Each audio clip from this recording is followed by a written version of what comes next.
నిర్గమకాండము 23వ అధ్యాయము. లేని వార్తను పుట్టింపకూడదు. అన్యాయపు సాక్ష్యమును పలుకుటకై దుష్టునితో నీవు కలయకూడదు. దుష్కార్యము జరిగించుటకై సమూహమును వెంబడించవద్దు. న్యాయమును త్రిప్పివేయుటకు సమూహముతో చేరి వ్యాజ్యములలో సాక్ష్యము పలకకూడదు. వ్యాజ్యమాడువాడు బీదవాడైనను వాని ఎడల పక్షపాతముగా నుండకూడదు. నీ శత్రువుని ఎద్దైనను గాడిద అయినను తప్పిపోవచుండగా అది నీకు కనబడిన ఎడల అగత్యముగా దాని తోలుకొని వచ్చి వానికి అప్పగింపవలెను. నీవు నీ పగవాని గాడిద బరువు క్రింద పడియుండుట చూచి దాని నుండి తప్పింపక యుందునని నీవు అనుకొనినను అగత్యముగా వానితో కలిసి దాని విడిపింపవలెను. దరిద్రుని వ్యాజ్యములో న్యాయము విడిచి తీర్పు తీర్చకూడదు. అబద్ధమునకు దూరముగా నుండుము. నిరపరాధినైనను నీతిమంతునినైనను చంపకూడదు. నేను దుష్టుని నిర్దోషినిగా ఎంచను. లంచము తీసుకొనకూడదు. లంచము దృష్టి గలవానికి గ్రుడ్డితనము కలుగజేసి నీతిమంతుల మాటలకు అపార్థము చేయించును. పరదేశిని బాధింపకూడదు. పరదేశి మనస్సు ఎట్లుండునో మీరెరుగుదురు. మీరు ఐగుప్తులో పరదేశులై ఇంటిరి గదా. 6 సంవత్సరములు నీ భూమిని విత్తి దాని పంట కూర్చుకొనవలెను. 7వ సంవత్సరమున దానిని బీడు విడువవలెను. అప్పుడు నీ ప్రజలలోని బీదలు తినిన తరువాత మిగిలినది అడవి మృగములు తినవచ్చును. నీ ద్రాక్ష తోట విషయములోను నీ ఒలీవ తోట విషయములోను అలాగుననే చేయవలెను. 6 దినములు నీ పనులు చేసి నీ ఎద్దును నీ గాడిదయు నీ దాసి కుమారుడును పరదేశియు విశ్రమించినట్లు 7వ దినమున ఊరక ఉండవలెను. నేను మీతో చెప్పిన వాటినన్నిటినీ జాగ్రత్తగా గైకొనవలెను. వేరొక దేవుని పేరు ఉచ్చరింపకూడదు. అది నీ నోటి నుండి రానియ తగదు. సంవత్సరమునకు 3 మారులు నాకు పండుగ ఆచరింపవలెను. పులియన రొట్టెల పండుగనాచరింపవలెను. నేను నీకు ఆజ్ఞాపించినట్లు అబీబు నెలలో నీవు ఐగుప్తులో నుండి బయలుదేరి వచ్చితివి గనుక ఆ నెలలో నియామక కాలమందు 7 దినములు పులియన రొట్టెలను తినవలెను. నా సన్నిధిని ఎవడనూ ఒట్టి చేతులతో కనబడకూడదు.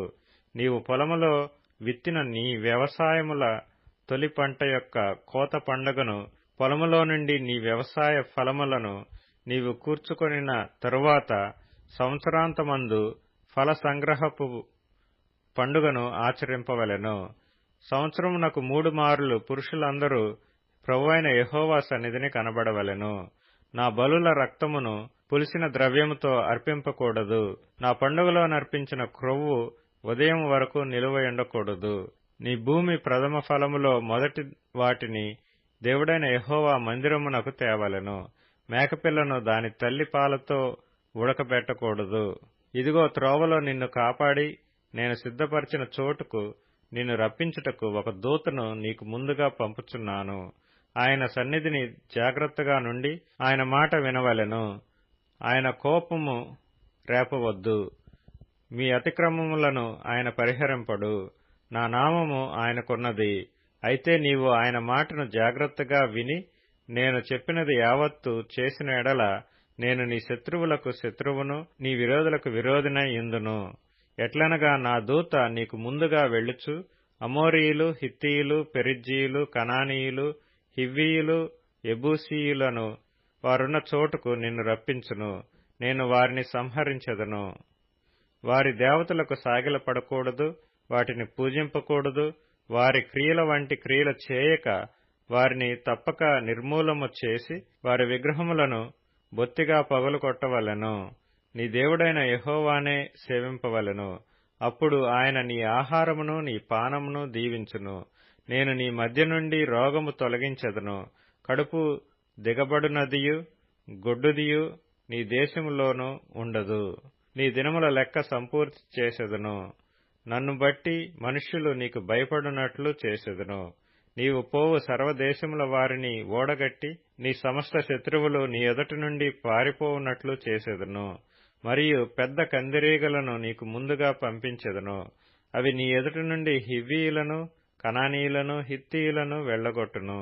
దేశము పాడై అడవి మృగములు నీకు విరోధముగా విస్తరింపకుండునట్లు వారిని 1 సంవత్సరంలోనే నీ ఎదుటి నుండి వెళ్లగొట్టును. నీవు అభివృద్ధి పొంది ఆ దేశమును స్వాధీనపరచుకొను వరకు క్రమక్రమముగా వారిని నీ ఎదుట నుండి వెళ్లగొట్టెదను. మరియు ఎర్ర సముద్రం నుండి ఫిలిష్తీయుల సముద్రము వరకును, అరణ్యము నుండి నది వరకును నీ పొలిమేరలను ఏర్పరచెదను. ఆ దేశ నివాసులను నీ చేతికి అప్పగించెదను. నీవు నీ ఎదుటి నుండి వారిని వెళ్లగొట్టెదవు. నీవు వారితోనైనను వారి దేవతలతోనైనను నిబంధన చేసుకొనవద్దు. నీవు వారి దేవతలను సేవించిన ఎడల అది నీకు ఉరి అగును గనుక వారు నీచేత నాకు విరోధముగా పాపము చేయింపకుండునట్లు వారు నీ దేశములో నివసింపకూడదు.